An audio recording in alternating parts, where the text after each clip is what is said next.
Well, I get a thrill run down my spine when I see you hitting me up. I'm feeling so electrified, like the heat of a million suns. You know, just one touch can keep me high, and I think I'll never come down till a couple days go by, and you know where to be found. Up all night, up all night. All the things that you said to me yesterday, playing out. 고달픈 중년의 인생에 힘이 되어드립니다. 인생 이야기. 파란 앉아.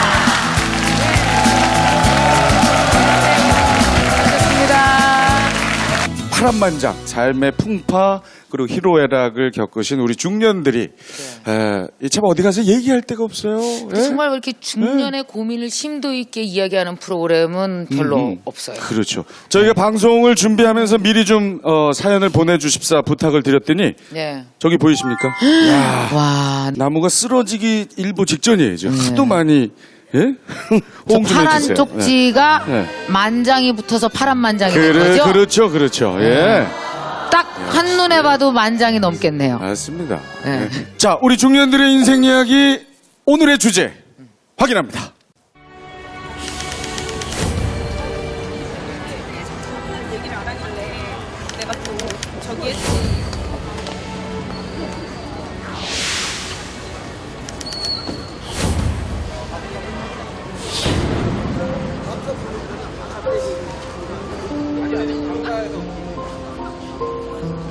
올라가는 길 거기야. 쭉 올라가.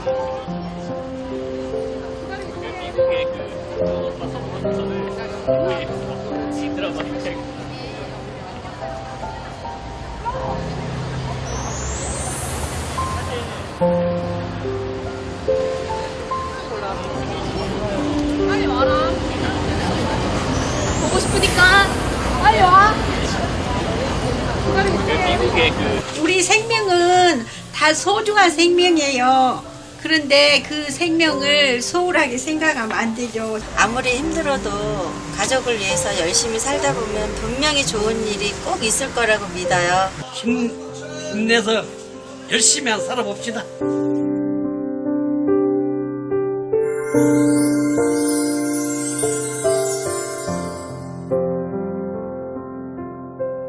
자, 파란반장 오늘의 주제는 보시다시피 죽을 힘으로 살자입니다.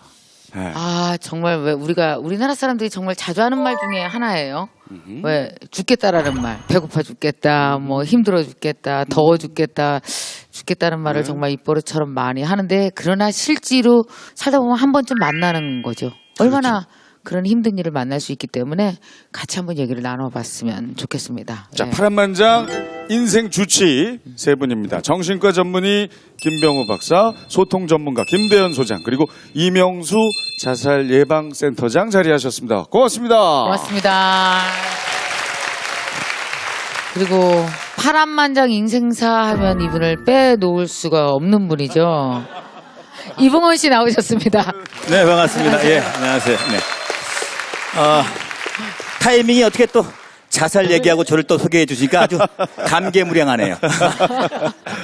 아니, 얘기 나온 김에요. 네네네. 이병훈 선배님, 죽고 싶다. 네. 자살 한번 해야 되겠다. 이런 생각, 그런 생각 해보신 적 없으세요? 진짜로 제가 심각하게 한번 예전에 사업이 아주 심하게 힘들 때 제가 네. 어디 뭐 돌파구가 없었을 때 예. 정말 잠깐 이생한 생각을 한 적이 있었죠. 실제로. 실제로 그래가지고 그 여러분들 아시는 그 모 다리 대교 있지 않습니까? 네네. 대교 거기 보면 이 다리 밑에 다 사연들이 써 있어요. 아빠 뭐 안녕 뭐 누구 안녕. 어머나. 그걸 실제로 가보셨군요. 봤어요. 제가 그걸 보면서 제가 막 울면서 다시 간신히. 근데 여기 지금 죽을 힘으로 살자고 나왔지 않습니까? 포인트 주제가. 네. 네. 죽는데 힘이 엄청 든다는 걸 알았습니다. 죽는데 힘 많아. 죽은 것도 힘 많이 든다. 그 힘 많이 들어서 진짜 그때 허튼 생각을 했다는 게 좀 후회스럽고. 네. 근데 요즘은 전혀 그런 생각 없는데 가끔 네. 요즘 들어서 친구들 만나면 죽고 싶다는 생각이 가끔 들어요. 왜요? 친구들 만나서 고스톱 칠 때 폐가 여의치 않을 때 죽어야죠. 죽어야 되거든요. 죽어야죠. 그땐 죽어야 돼. 광 팔아야죠. 광 팔아야 죽든가. 네, 광 팔아야죠. 네. 죽어야 욕심내면 안 돼. 그래요. 네.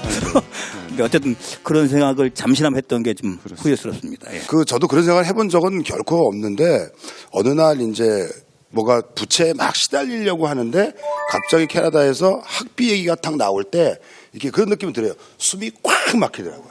그래서 이게 이래서 이게 나쁜 생각을 하는구나 그런 그 경험을 했던 적은 제가 있습니다. 그러시군요. 자, 뭐 아까도 설명드렸지만 정말 수많은 사연 중에서 네. 몇 분의 사연을 자세하게 좀 살펴보겠습니다. 네.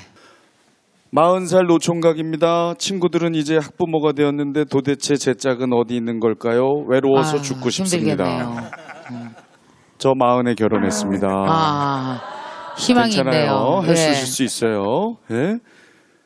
자식과의 관계에서 의견 차이가 있어 어려워요. 이거 충분히 있을 수 있죠. 네네. 또 뭐 더 이상은 힘들지 말자. 내려온 만큼 이제는 올라갈 일만 남았다. 아자아자 힘내자. 예. 자, 첫 번째 사연은요. IMF로 회사에서 퇴직당한 후 아이들의 교육을 위해 캐나다로 이민을 떠났습니다. 하지만 행복은 1년도 채 가지 않았습니다. 이듬해 아내가 낸 교통사고가 인생을 송두리째 바꿔놓았습니다. 10억이라는 사고 보험금 보상 문제로 4년간 법정 싸움을 치렀고 너무 괴로워 몇 번이나 한강 다리를 찾았습니다. 하지만 아픈 노모와 캐나다에 있는 가족들 생각에 차마 뛰어내리지 못하겠더군요. 그 후 저는 유서이자 일기인 시를 쓰며 고된 하루하루를 이겨내고 있습니다.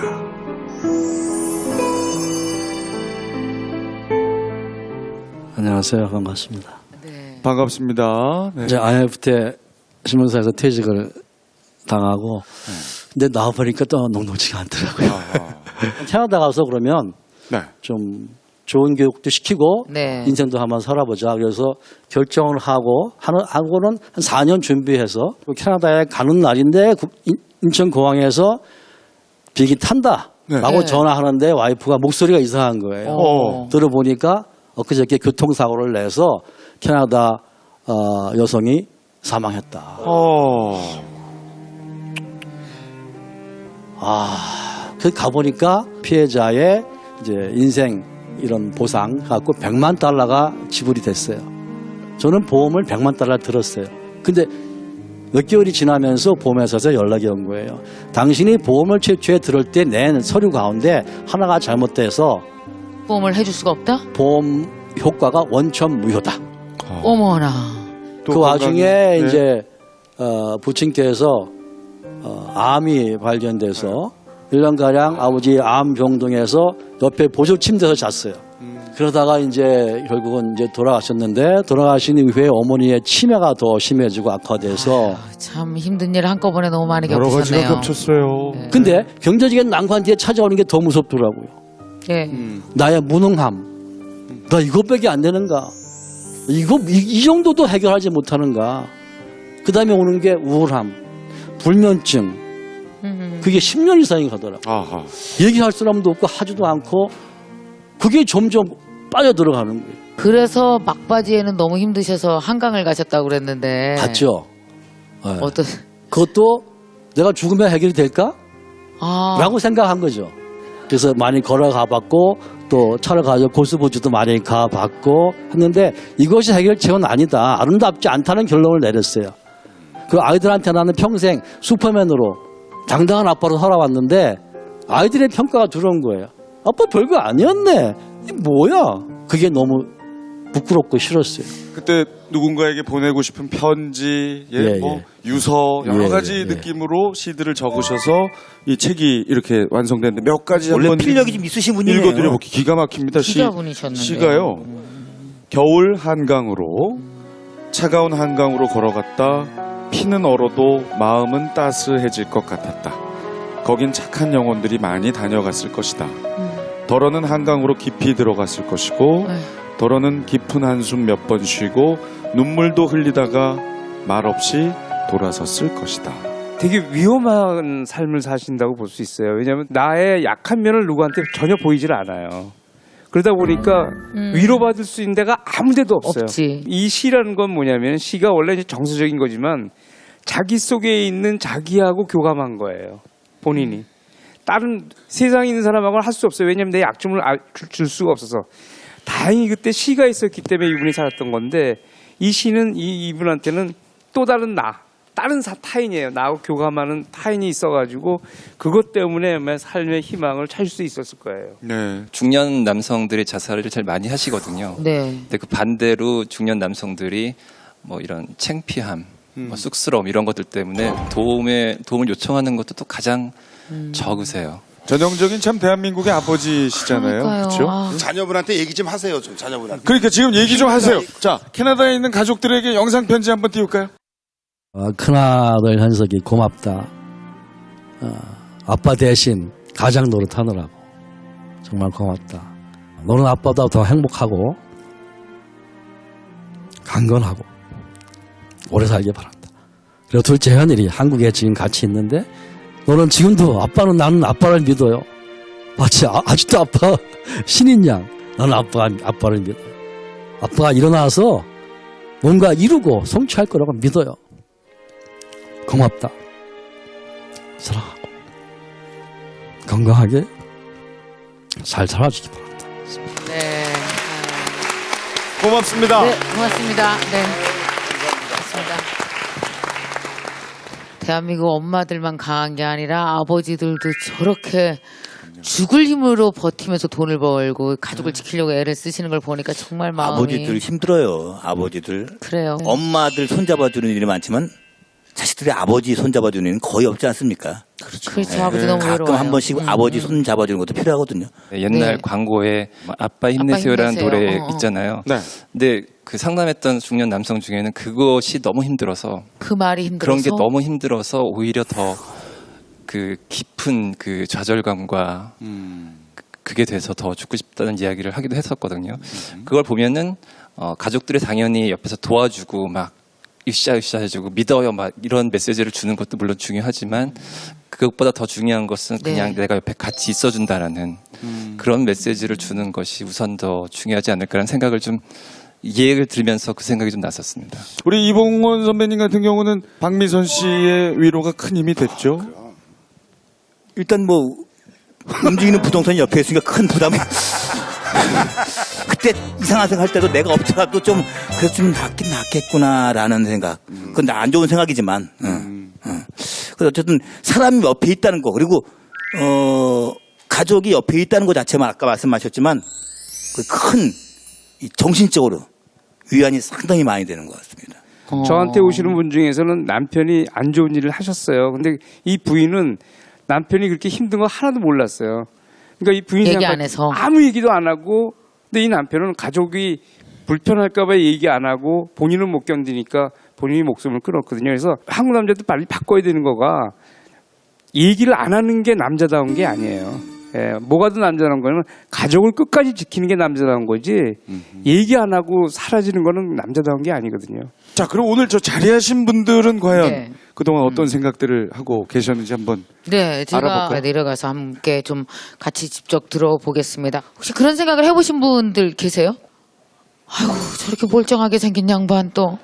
네, 예, 말씀해 보세요. 예, 저는 장난감 쪽 유통하다가 부도나가 17억 받고 저는 부도가 17억이 났어요? 예, 그래가지고 저는 아까 주제에 다 합당하거든. 이혼 당하고 사업 망하고 예, 그래가 시도했는데 끊어지가지고 허리띠가 좀 끊어지가지고 중간에 한 10일간 그 이후로 응급실 가가지고 그게 몇 년 전이세요? 몇 살 때? 2년 전에요. 빚은 좀 갚으셨나요? 많이? 예, 거의 쉽지 다 않죠? 갚았어요. 매장 뭘 해서 6개. 갚았어요? 뭘 해서? 아 기존에 6개 정도 있었는데 네. 그걸 다 팔면서 정리하고. 그러면서 예. 지금 신림동 고시촌에 살고 있고요. 예, 혼자서? 지금, 예, 와이프하고 애들은 지금 여수에 있고요. 예, 아직까지 지금 부채가 약간 한 있어서. 2억 약간 안 되게 있어가지고 일단 계속 갖고 있어요. 잘하셨어요. 얼굴이 밝으세요. 예. 죽을 상이 아니야.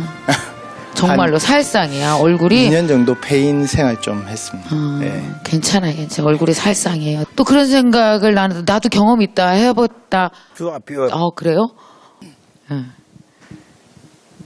마이크 켜져 있어.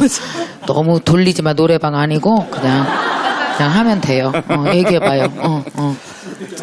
오래된 얘긴데요. 오래됐어. 19살 때. 19살 때. 그때 좀 집이 되게 힘들어가지고 그 집에 불이 나서 전세 이렇게 월세로 옮겼거든요. 불이 나서. 그 엄마가 좀 머리가 좀 정신병원 입원했었고. 엄마도. 그때 취업이 돼가지고 보험사 취업 다녔는데 제 또래 친구들은 다 막 놀러 다니고 이러는데 그때 버스 타고 회사 출근하고 회사 일을 하고 집에 오면 또 일거리가 또 쌓여있는 거예요. 엄마 대신 일해야 되고. 네. 오늘 너무 힘든 거예요. 내가 감당하기가. 그 19살이 얼마나 힘들었어. 죽어야 되겠구나. 그래가지고 수면제를 50알 샀어요.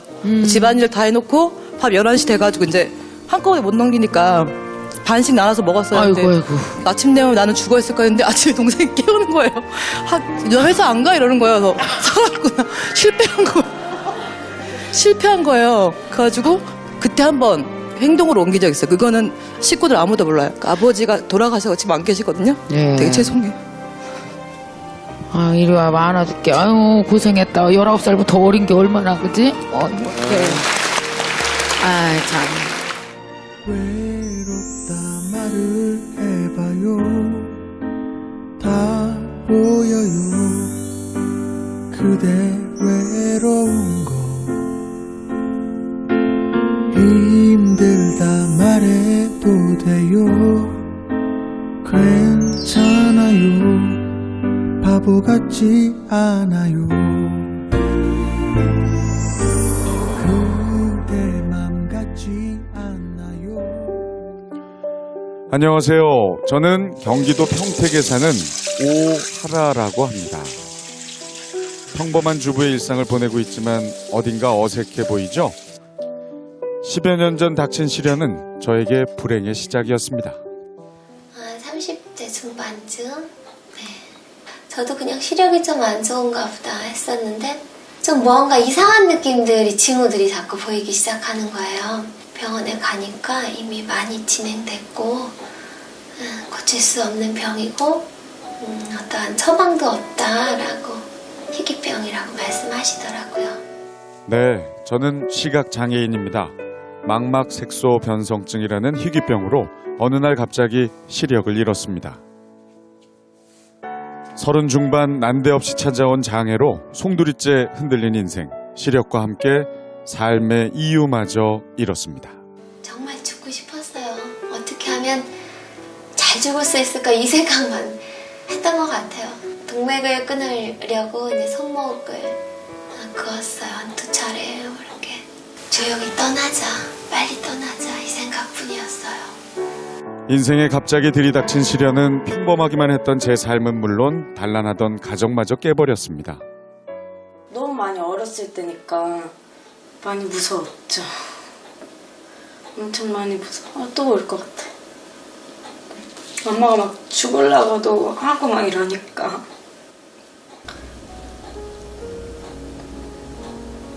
그런 모습을 보는 게 이거는 뭐라고 말로 표현이 안 되는 것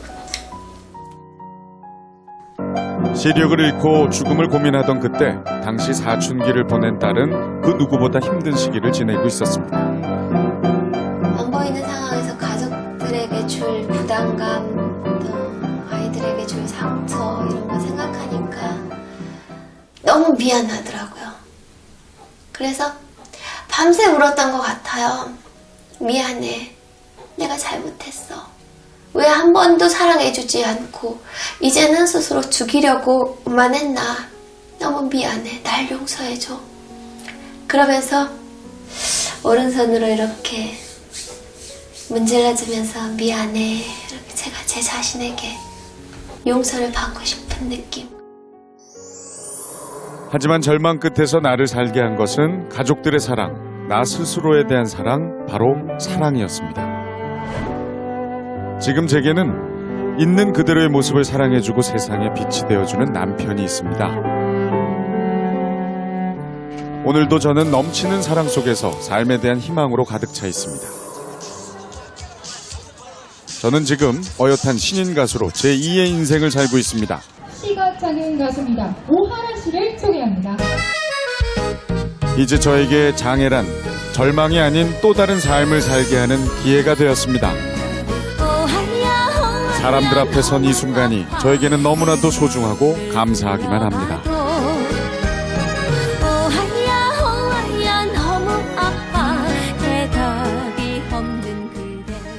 반갑습니다. 네, 안녕하세요. 야, 뭐 전혀 장애가 있으실 거라고는 생각이 안 될 정도로 밝으시고 미인이시고, 예. 감사합니다. 네. 이게 그러면 지금으로부터 한 몇 년 전에 그 병이 망막 색소 변성증 언제 언제 생긴 거죠? 10년이 좀 넘었죠. 지금은 어느 정도신지 한번 여쭤봐도 될까요? 지금 네. 오른쪽은 안 보이고요. 왼쪽 눈은 희미하게 빛을 감지해요. 그래서 낮인지 밤인지는 알 수 있어요. 예. 아이는 몇이세요 지금? 지금 딸은 27살이고 아들은 25살이에요. 전혀 그렇게 안 보이시. 오하라님이 지금 한 27 돼 보이시는데. 그러니까. 그럼 오하라 씨가 몇 살이세요 지금? 그 비밀인데.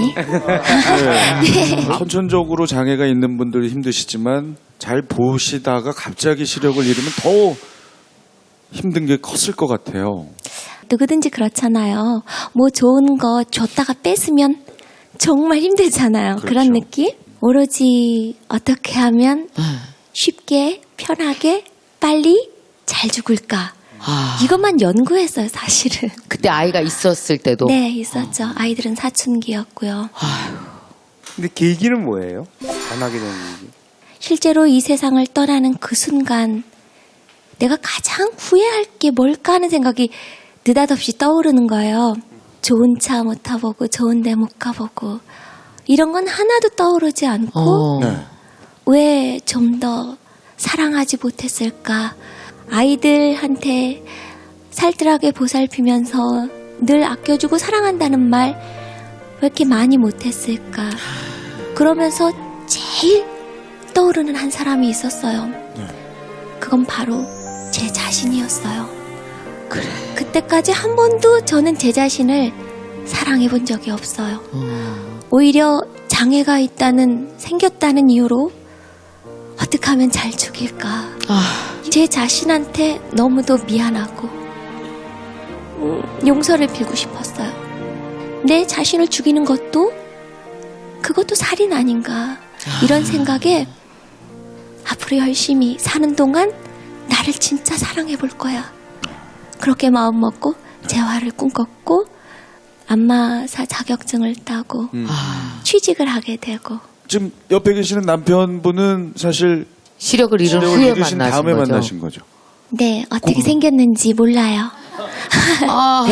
그 만나신 이야기, 그것도 기적이잖아요. 네. 네, 제가 그 전철역에서 헤매고 있었어요. 출구를 못 찾아서. 어머나. 근데 마치 천사처럼 나타나서 저를 도와줬어요. 그게 인연이 되었죠. 도와주고 싶은 마음만 있었습니까? 아니면 좀 만나보고 싶다는 생각도 있으셨어요, 그 당시? 맨 처음에는 이제 도와주겠다는 생각밖에 없었는데 처음엔 이야기를 하는데 이 표정이 너무 화나더라고요. 표정이 얼마나 천사 같은지 몰라요. 네, 그 모습에 반했어요. 저는 처음에 거절을 했어요. 왜요? 저는 이혼도 했고 아이도 둘씩 있고 거기다 장애도 있다. 그러니까 장애가 있는 사람과 이렇게 살아간다는 것은 로맨틱한 소설을 읽는 게 아니다. 이건 현실이고 부딪혀야 할 벽들, 남들의 시선 이런 것들이 굉장히 많을 텐데 왜 자처해서 힘든 길을 가려고 하느냐 생각을 달리 하세요라고 하면서 거절하고 안 만났죠. 근데 속으로 좋아하긴 했어요? 저도 좋아했어요. 얼마나 마음이 아팠을까 그러니까. 그래서 이렇게 힘들려면 차라리 같이 살면서 힘든 게 차라리 낫겠다. 그래서 그럼 우리 힘내서 한번 살아봅시다. 이렇게 됐어요.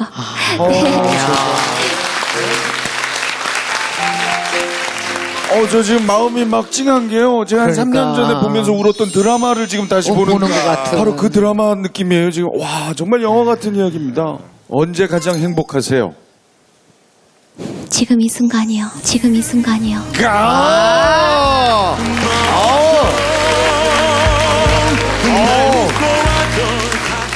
남편분도 언제 행복한지 한번 여쭤봐도 될까요? 똑같은 대답 말고 다른 걸로 좀 부탁드려요. 같이 있을 때요. 정말. 저분 참. 두 얘기를 합치면 지금 이 순간 너와 함께 있어서예요. 혹시 지금 장애를 갖고 계신 분들 많을 거 아니에요. 그래서 자기를 사랑하지 못하는 사람들도 많단 말이에요. 그분들에게 정말 전하고 싶은 이야기가 있으시다면. 모든 분들 한 분 한 분 이 세상에서 가장 소중한 존재라는 거, 자기 자신이 그냥 자기 있는 그 모습 그 자체가 너무도 완벽하고 아름다운 그 자체예요. 절대 자기 자신을 버리지 마세요. 사랑하세요. 힘내세요. 아유, 감사합니다. 정말 두 분 덕에 저희까지 덩달아 행복해지는 그런 순간이었어요. 자, 우리 저 인생 주치 이 세 분. 다른 경우에는 이렇게 좀 많이 말씀들을 하시는데 지금 이번 경우는 정말 조언을 우리가 받는 입장이죠. 예, 우리보다 더 높은 단계의 생각을 갖고 있기 때문에. 근데 저 얼마 전에 너무 안타깝게도 우리 동창이 그렇게 갔단 말이에요. 우리 또래 엄마가. 가족들 아무도 몰랐대요. 그 징후를. 그냥 밥 잘 먹고 들어가서. 방 안에서. 그걸 설마 그럴 줄 아무도 몰랐다. 그렇게 징후를 가족들이 미리 알 수 없을까요? 그 우리나라에서 자살로 사망하신 분들의 유가족들한테 그 심층적인 인터뷰를 해봤더니 자살 징후를 사후에 알게 되시 그게 그거였었구나 라고 알게 된 비율이 한 60-70% 정도가 돼요. 나중에야. 네. 그런데 돌아가시는 분들은 또 90%가 넘게 그 징후를 표현한다라는 거예요. 표현하는 거지. 그 어떤 고등학생이 이제 아침에 밥 먹고 학교를 가면서 안녕히 계십시오. 그리고 나갔대요. 어유. 근데 아버지가 갔다 와라. 그래서 가서 보니까 인사가 다른 거야. 그래서 바로 학교에 연락해가지고 선생님한테 연락해가지고 바로 그거를 막았다는 기사를 본 적이 있어서 가족끼리 좀 더 관심을 갖는다면. 아무튼 참 관심이네요. 결론은 관심입니다. 나 그대의 외로움 모두 알아줄 순 없지만 그저 아무 말 없이 안아줄 수 있다면 아무 말 없이 자, 그럼 이제 다음 사연으로 넘어갑니다. 네.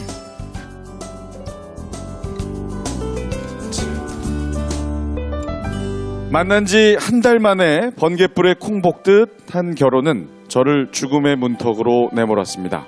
결혼은 사기에 가까웠고 일거수일투족을 의심하는 남편과 시어머니 때문에 하루하루가 지옥 같았습니다. 이렇게 살아서 뭐하나 싶은 마음에 옥상 난간에 오르기도 하고 지하철에 몸을 던지려고도 해봤습니다. 그러던 그때 우연히 접한 유머 한 줄이 제 인생을 완전히 바꾸어 놓았습니다. 저는 현재 다른 사람에게 웃음을 전하며 행복을 만들어가고 있습니다. 네. 현재 유머 강사로 활동하고 계시는 박인홍님이십니다. 반갑습니다. 네, 반갑습니다. 지금 얼굴에 뭐 근을 하나 찾아볼 수 없는 아주 밝은 분이신데 이런 사연이 있을 줄 몰랐습니다. 결혼을 하고 보니까 결혼도 한 번 했던 사람이고 아이고. 7살 차이입니다 하고 한 달 만에 하고 보니까 15년 차이. 생활비는 3만 원. 그것도 차려 10중쇼 두 손으로. 저는 그날의 생활비인 줄 알았는데요. 한 달 돼도 안 주고 2달 돼도 안 주니까 제가 뭐 보험 들은 거 해약하고 적금 들은 거 해약하고 이렇게 하면서 생활을 했거든요. 직업이 이제 그때는 이 신문사에서 책 영업하는 거. 그러니까 영업을 하지 않으면 단 뭐 10만 원도 월급이 없는 그런 상황. 근데 나중에 모든 게 다 거짓이었다는 걸 아셨을 거 아니에요. 뭐 친정엄마도 알았을 거고. 그때는 어떻게 하셨나요? 그래서 저희 엄마에게 엄마 아무래도 계속 살 수 없을 것 같아요 했더니 저희 엄마께서 여동생이 시집도 안 가고 3명이나 있는데 큰언니가 결혼 생활 못하고 돌아왔다고 하면 이 동생들을 앞가림은 어떻게 할 거냐.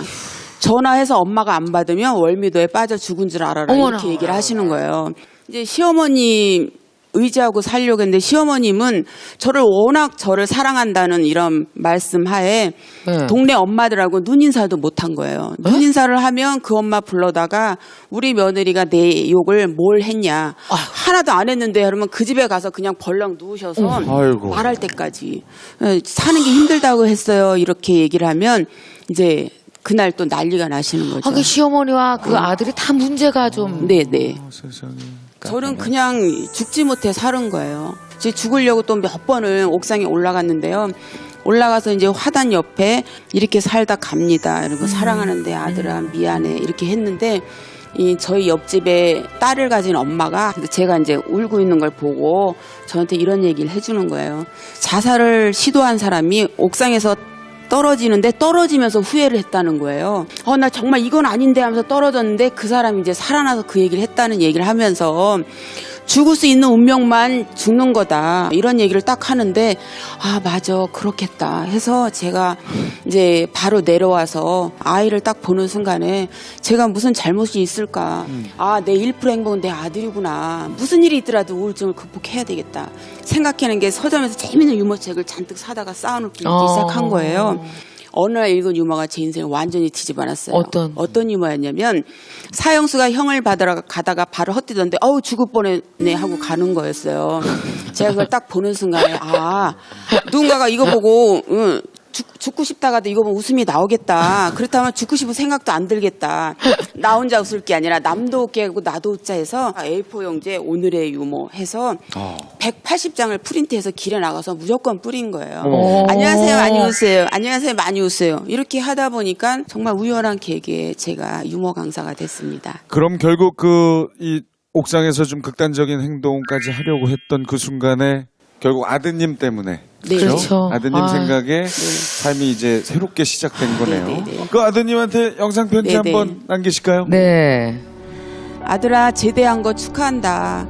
네가 얼마 전 엄마랑 월미도에 갔을 때 놀이시설을 보면서 나는 엄마가 이 놀이시설을 날 태워줄 때 나 이거 시컨 태워주고 엄마 멀리 떠나는구나 이런 생각을 어렸을 때 했었어요. 그 얘기 했을 때 엄마가 집에 와서 울었단다. 일하는 엄마의 자식으로 태어나서 한 번도 소풍 갈 때 챙겨주지 못하고 우리 부모가 해주지 못한 건 너가 이 다음에 부모가 돼서 아이들에게 잘 해줬으면 좋겠다.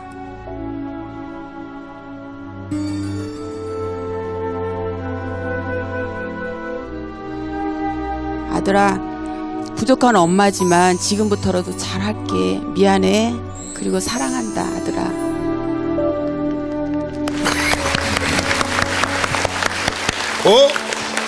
안녕하세요.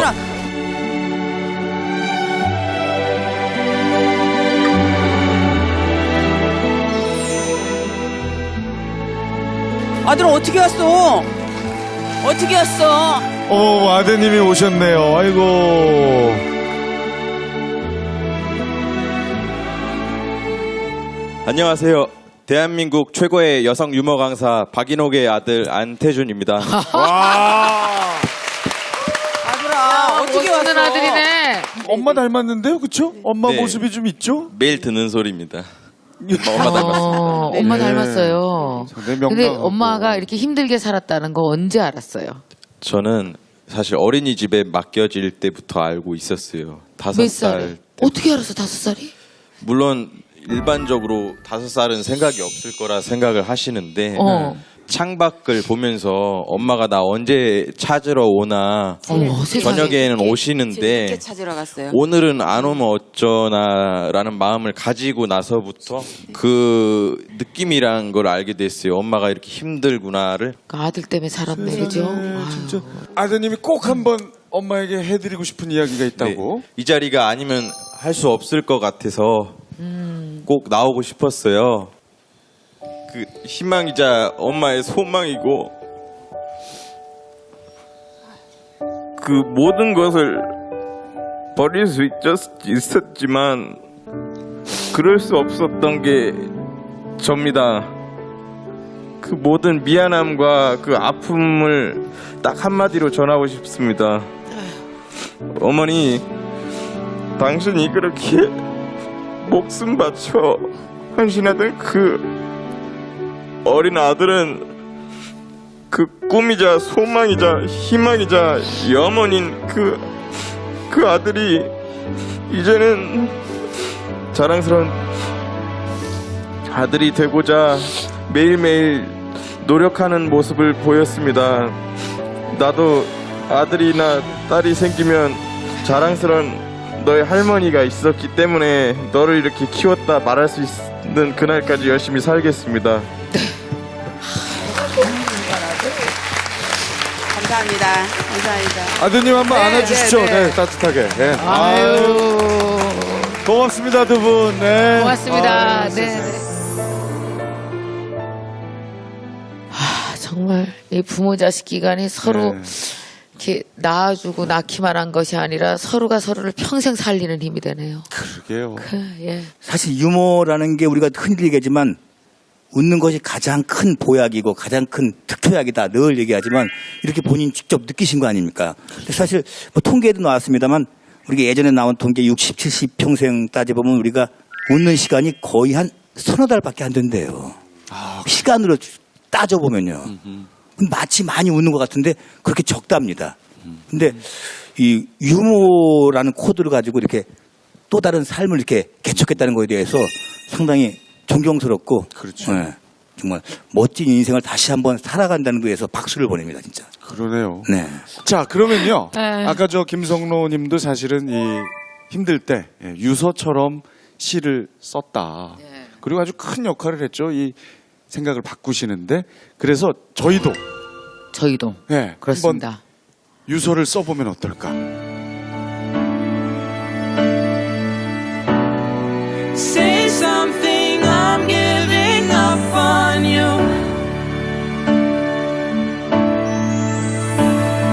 And I will swallow my pride. 갑자기 쓰는 거라서 그런지 급하게 꼭 하고 싶은 말만 더 하게 되는 것 같기도 하고요. 저도 썼는데 유서를 쓰지도 못하고 울기만 하고 있어. 아니 무슨 유서를 1년 번호를 내서 1, 2, 3, 4, 5, 6, 7, 8 번호만 매겨놓고 8명한테 보내려고 그러세요? 뭐라도 써야 될 것 같아요. 뭐라도 써야 될 것 같아서. 아유 너무 일찍 쓰니까 또 어디 직접 한번 읽어주시겠어요? 꼭 유서가 슬퍼야 되나요? 사랑하는 나의 가족들, 정말 사는 동안 건강하게 행복하게 살다 가는구나. 하고 싶은 것 없이 부족한 것 없이 살다 간다 덕분에. 아쉬움이 있다면 먼저 가신 부모님과 다른 형제들을 만날 수 있을까 하는 바람뿐이야. 이 세상에서 가장 행복하게 살다 간 엄마가. 예. 가장 행복하게 살다 간 엄마가 보내는 마지막 행복한 글도 있으셨네요. 쓰지도 못하고 울기만 하는 사랑하는 누구야? 엄마 하고 나서. 엄마에게 쓰는 거예요? 왜 엄마에게? 늘 자랑스러운 딸이 되고 싶었거든요. 근데 직장생활 20년 잘 하다가 지금 제가 또 사업을 한다고 되게 걱정을 많이 시켜드리고 있거든요. 정말 그 일로 성공해서 꼭 행복하게 해드리고 싶어요. 근데 오늘 유서를 쓰니까 엄마는 성공 다 필요 없고 이런 거 안 받고 싶어요. 유서 같은 거 그냥 옆에만 살아있으면 될 텐데 그죠? 근데 막상 이렇게 유서를 쓴다 그러니까 결국은 내 마음에 가장 머무는 사람에게 하나 남기는 거. 우선 이병헌 씨 한번 읽어봐 주세요. 예. 내가 내 거를 읽으라고? 네. 쑥스러우세요? 쑥스러운데 그냥 후회 없이 살았다고 생각했지만 여전히 밀려드는 후회. 조금 더 잘해줬으면, 조금 더 다가갔으면, 조금 더 먼저. 모든 것이 고맙고 아쉽다. 그리고 상엽이 유리야, 엄마 말 잘 들어라. 서경석 씨도 좀 뭐라고 쓰셨어요? 엄마, 아버지, 두 분과 함께 저의 삶을 시작한 것은 제 생애 최고의 영광이었습니다. 여보, 당신의 이불을 함께 덮을 수 있게 허락해줘서 고마웠어요. 다음 생, 다다음 생이 있다 하더라도 당신과 함께했던 자리보다 포근한 건 찾을 수 없을 거예요. 어휴. 그리고 딸, 아빠는 항상 너와 함께 할 거니까 긴 얘기 하나마. 예. 저가. 누님도 네. 하시겠죠? 아이들에게 썼어요. 사랑하는 내 아이들아. 너희들 엄마로 살아온 시간은 나한테 너무 행복한 시간이었다. 고맙다. 김미영이라는 한 여자의 삶 속에서 함께 성장해준 기특한 너희들. 열심히 꿈을 이루며 살되 꼭 다른 사람들에게 사랑을 나눠주는 그런 훌륭한 사람들이 되어야 한다. 다음 생에서 내가 너희들 엄마로 미안하지만 또 한 번 태어나야겠다. 그래서 이번 생에 정말 못나고 어리석은 엄마 노릇 한 것들 다 다시 회복하고 싶다. 다음엔 정말 좋은 엄마가 되고 싶다.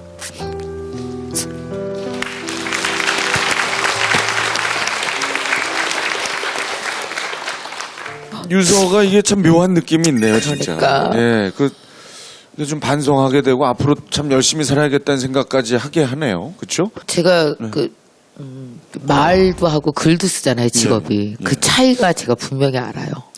그러니까 말은 다른 사람과 섞이는데 유용한 도구고요. 글은 나한테 깊이 내려가는데 중요한 도구. 그러니까 나한테 내 삶 속으로 내 생각 속으로 깊이 내려가고 싶으면 글을 써야 되고 다른 사람 속으로 섞이고 싶으면 말을 해야 되고. 그래서 이 글을 쓴다라는 작업은 잠깐을 쓰더라도 자기도 모르는 사이에 그냥 갑자기 휙 내 마음 깊이 훅 내려갈 수 있는 역할 그런 걸 할 수 있는 것 같아요.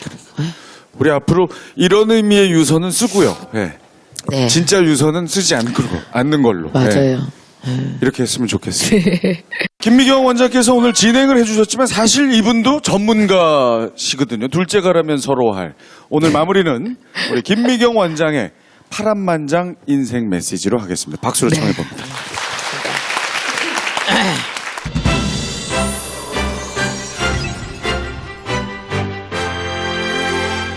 제가 한 3년, 4년 전에 TV에 얼마나 자주 나왔는지 아시나요? 우리 딸이 전화를 해서 엄마 나랑 점심 먹어. 큰애가 언제 점심시간 돼? 그러면 우리 최 이사가 우리 딸한테 전화해서 네 엄마 세 달 후 딱 점심시간 하루 돼. 그날 약속 잡아줄까? 이렇게 얘기했었어요. 그 정도로 저는 미친 사람처럼 바빴고 그렇게 스타 강사 김미경 그리고 막 올라가는 거예요. 그러다가 갑자기 크게 신문에 났잖아요. 막 뉴스에 나오고. 혹시 들으셨나요? 우리 직원도 나왔었어요. 뉴스에. 아직 대표님 회사에 안 계십니다. 네, 뭐 이러면서. 그래서 거의 1년간 여러분을 못 만났어요. 저는 그때 뭘 경험했냐면 사람이 네거티브한 감정이 40개가 넘는구나 아세요? 후회, 실망, 뭐 그런 거 있잖아요. 자책, 죄책감 막 이런 종류가 40가지가 넘어요. 나 그거 다 들렸다 왔잖아요. 하루에 한 개씩. 저는 정말 산책을 무진장 많이 했어요. 그냥 계속 집 밖을 돌아다니는 거예요. 돌아다니는 거예요. 근데 막 산책을 하다 보면 산책을 하다가 이런 생각이 자꾸 나는 거예요. 난 강의를 이렇게 좋아하는데 내가 강의 안 하고 사는 인생이 무슨 의미가 있어 내가? 강의 안 하는 김미경이 뭐야 도대체? 이까짓 게 뭐야? 뭐 이런 생각을 막 하는데 갑자기 이런 생각이 한 달, 2달 지났을까 이런 생각이 드는 거야. 괜찮다. 강의 하나면 어때? 너 원래 태어나길 김미경으로 태어났지. 네가 강사 김미경으로 태어났냐? 밥만 먹고 책만 읽어 집에서. 그래도 넌 되게 의미 있는 사람이야. 내가 너무 쓸데없는 거 많이 데리고 살았구나. 스타 강사 김미경, 저자 김미경. 나 왜 이런 거 다 데리고 살려고 그랬을까? 급하면 나만 데리고 살면 되는데. 나 안 죽었는데. 막 이런 생각을 하게 되면서 내가 그때 걔 만난 애가 누군지 아세요? 왼쪽 배에 손 대보세요. 저 따라서 해보세요. 제1존재. 제1존재가 뭔지 아세요? 태어나면서부터 우리가 데리고 같이 살았던 애요. 여러분 자신이요. 그러다가 우리가 제1존재는 별로 쓸모없죠. 왜냐? 이제 뭐가 쓸모 있어요? 교수 김미경, 강사 김미경, 사장 김미경. 그러니까 내 앞에 붙은 이름이랑 나랑 동일시하는 거예요. 그래서 뭐 내가 추구하던 게 다 사라지면 내가 죽어야 된다고 생각되는 거예요. 내가 의미가 없어지는 인간이 되는 거죠. 근데 아니요. 이 세상 어떤 꿈도 탄생보다 앞설 수 없어요. 이 세상 어떤 성공도 내 탄생보다 앞설 수 없다고요. 내가 살아있는 것보다 앞설 수 없어요. 그걸 알고 나서 저 좀 따라해주세요. 그러냐? 사랑한다. 이걸 내 안에 있는 내가 말해주기 시작해요. 자, 봐요. 그러냐? 사랑한다. 너 할 수 있다. 너 이겨낼 수 있는 고통이다. 사랑한다. 살아라. 사랑한다. 살아라. 이런 음성과 공명할 수 있는 나를 사랑하는 가장 중요한 존재가 여러분 뱃속에 다 있어요. 하나씩. 네 안에 너 무지 사랑하고 너한테 살아야 될 이유 주는 거, 그거는요 내가 어떤 상황이 되고도 날 살려요. 아무것도 안 해도 돼. 괜찮아. 너 살아있는 것만으로 충분해. 너 살아. 사랑해. 사랑해. 계속 말해주는 사람 꼭 있거든요. 근데 이 사람 만나기 되게 어려운 거 아세요? 망해야 만나요. 그래서 내가 여러분이 뭐 망하길 원하는 건 아니에요. 그러나 망할 겁니다. 왠지 아세요? 모든 살아있는 생명은 아무리 착한 나무도 벼락 맞는 거 아세요? 뜻하지 않은 운명 속에 갇히지 않는 운명은 하나도 없어요. 근데 그럴 때 막 헤매지 말았으면 좋겠어요. 이유가 없다고 말하지 말았으면 좋겠고, 꼭 들으셨으면 좋겠어요. 그 사람 꼭 한 번만 만나면 다음부터 훨씬 강해지세요. 사람들이 저 강의할 때 요새 나한테 뭐라는지 아세요? 원장님 옛날이랑 되게 달라요. 3년 전에 되게 쫓기는 것처럼 보였거든요. 지금은 진짜 자연스러우세요. 그리고 진짜 우리 아픔을 이해하는 것 같아서 너무 좋아요. 그래서 불행이 왔다고 힘들어하지 마시고 겁내지 마시고 왼쪽 배 만져봐요. 아, 나 원래 강의하다 절대 안 오는데 얘를 꼭 만나자. 시작. 기다려라. 스스로 왼쪽 배 만지면서 사랑해주세요. 그러냐? 사랑한다. 이렇게들 사랑하시면서 여러분 탄생보다 더 중요한 꿈, 성공 그런 거 세상에 존재하지 않아요. 끝까지 여러분 탄생과 함께 가시면서 스스로를 사랑하시면서 살았으면, 그렇게 우리 서로 위로해주면서 봐주면서 오랫동안 함께 갑시다. 고맙습니다. 고맙습니다.